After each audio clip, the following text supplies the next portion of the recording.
Hello, Jays Nation, and welcome back to the pulse of Blue Jays baseball, right here on the Blue Jays Report. Today doesn't creep up quietly, it kicks the door open. In the last few hours alone, the front office has been stirring the pot, the rumor mill has been spinning like a jet engine, and the ghosts of past World Series near misses have started whispering again. This is one of those moments where everything feels connected, where one decision can ripple across an entire season.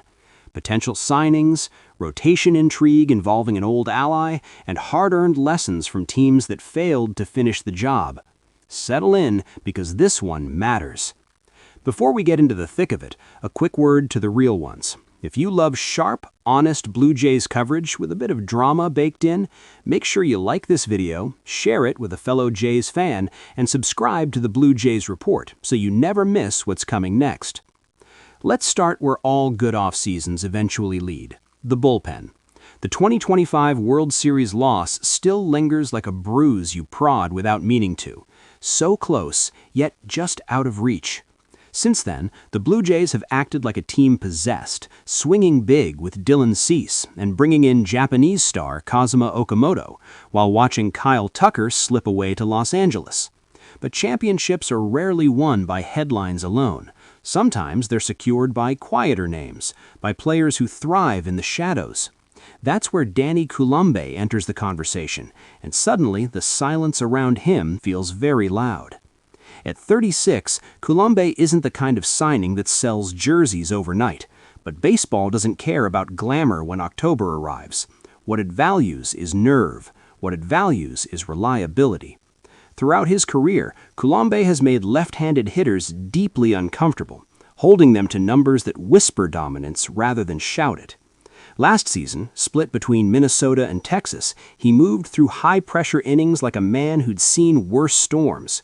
No blown saves, calm execution, and the sort of presence that steadies a bullpen when everything else feels on edge. You can almost imagine the Blue Jays bullpen sighing in relief at the idea of someone like him walking through the door. This is the type of move that speaks to intent, not desperation, not panic, but clarity.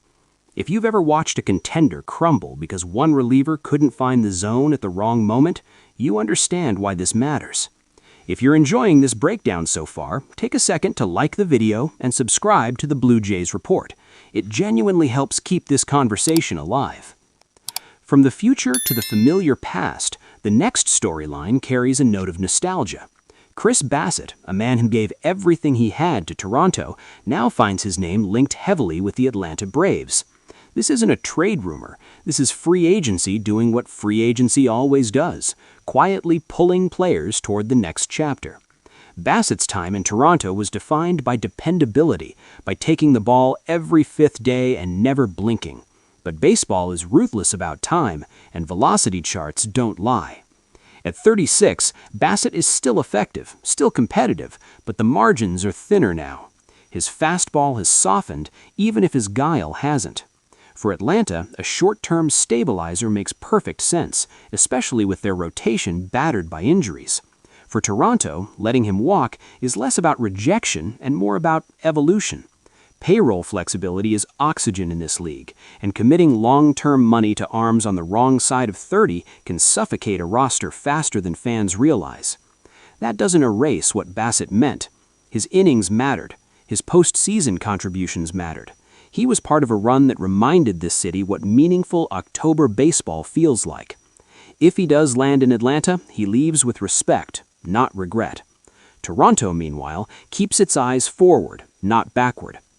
And that brings us to the final and arguably most important chapter of today's story. Not a rumor, not a signing, a warning. The cautionary tale of the Philadelphia Phillies looms large over this entire discussion. 4 years ago, they lost a World Series and promised themselves they'd be back. Instead, they aged, they stagnated, and they slipped backwards year by year. Sound familiar? It should, because the Blue Jays now stand at that same crossroads. The first lesson is painfully clear. Don't let the core age out together. Philadelphia rode the same stars until the engine sputtered. Toronto must resist that temptation. Veterans still matter, but youth must be trusted before it's too late. The second lesson is even harsher. Bullpens decide October. The Phillies learned that the hard way, watching leads evaporate under playoff pressure.